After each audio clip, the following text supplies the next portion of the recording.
This week on the Husky Update. COVID cases increase across the state. NUPD's use of force comes into question following an incident caught on tape. Joe Biden is poised to become the 46th president, but Trump won't have it. All this and more on this week's episode of the Husky Update. Your campus, your news, all the time. From the Showman Studio, here is the Husky Update. Hello and welcome to the Husky Update. I'm Mitra Sharif reporting from the Showman Studio. Our first story concerns an increase in COVID cases in the Massachusetts area. Massachusetts COVID totals hit milestones this week, surpassing 180,000 total cases and 10,000 deaths. Mass is the state with the sixth highest amount of deaths. The state is in the midst of yet another spike as the number of communities designated as high-risk red zones has nearly doubled from 16 at the start of the week to now 30 red zones. Northeastern University's COVID test positivity rate has increased this week with a 7-day average positivity rate of 0.161% for November 10th, according to the Huntington News.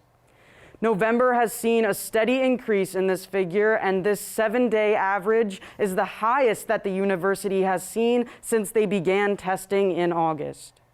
November 5th saw 11 new positive tests, the most the university has had in a single day. We now go to our reporter with a special COVID report. The FDA recently granted an emergency use authorization for bamlanivimab, an antibody therapy used to treat mild to moderate COVID-19 in adult and pediatric patients. It's a protein that gloms on to a specific part of the coronavirus. It's called the spike protein, those little things that stick off the coronavirus, actually. If you see pictures of it, that protein binds to that, so it prevents the coronavirus from attaching to your cells and infecting them. Also, the American pharmaceutical company Pfizer revealed that an early analysis of a late-stage trial for its vaccine witnessed 90% fewer cases of symptomatic COVID-19. Additional data could affect results, but experts were cautiously optimistic about the announcement.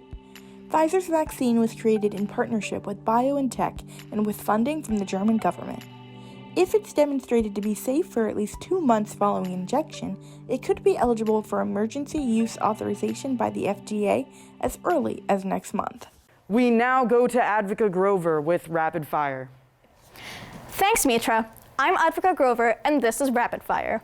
In campus news, NUPD restrained a minor and confiscated a firearm from him on Wednesday, November 11th. The incident occurred outside the Columbus parking garage and was recorded by bystanders.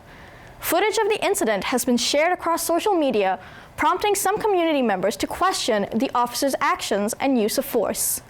In the video, the minor states that the firearm was a BB gun. No charges were filed, and the minor was transported to his parents' home. When reached for comment, the university expressed gratitude toward the officers for their work in de-escalating the situation and keeping the community safe. In national news, the 2020 election has been called for Democratic candidate Joe Biden. At the time of recording, Biden has obtained 306 electoral votes, putting him over the required 270 to win. Republican incumbent Donald Trump has yet to concede, instead choosing to contest the results and has issued lawsuits to several states. Secretary of State Mike Pompeo sparked outrage when he declared on Tuesday that, quote unquote, there will be a smooth transition to a second Trump administration. In international news, Armenia, Azerbaijan, and Russia have signed a peace deal to end the Nagorno-Karabakh conflict. Brokered by Russia, the deal stipulates that Azerbaijan will keep the territory that it claimed during the conflict, and both parties have agreed to de-escalate military action. The deal also allows Russian peacekeepers to patrol the front lines. While many Azerbaijani citizens have responded with relief and celebration, many have been angered in Armenia due to perceptions of this treaty as being a quote-unquote capitulation, with reports of protesters storming the parliament. In response, the Armenian Prime Minister has called the deal incredibly painful, but urges Armenians not to consider this a defeat. In other news, Norway has expanded its definition of hate speech to include even private remarks against the LGBT community. According to amendments made to the penal code, such hate speech against those in the queer community can result in a fine or a prison sentence of up to 3 years. Finally, people around the world celebrated Diwali on Saturday, November 14.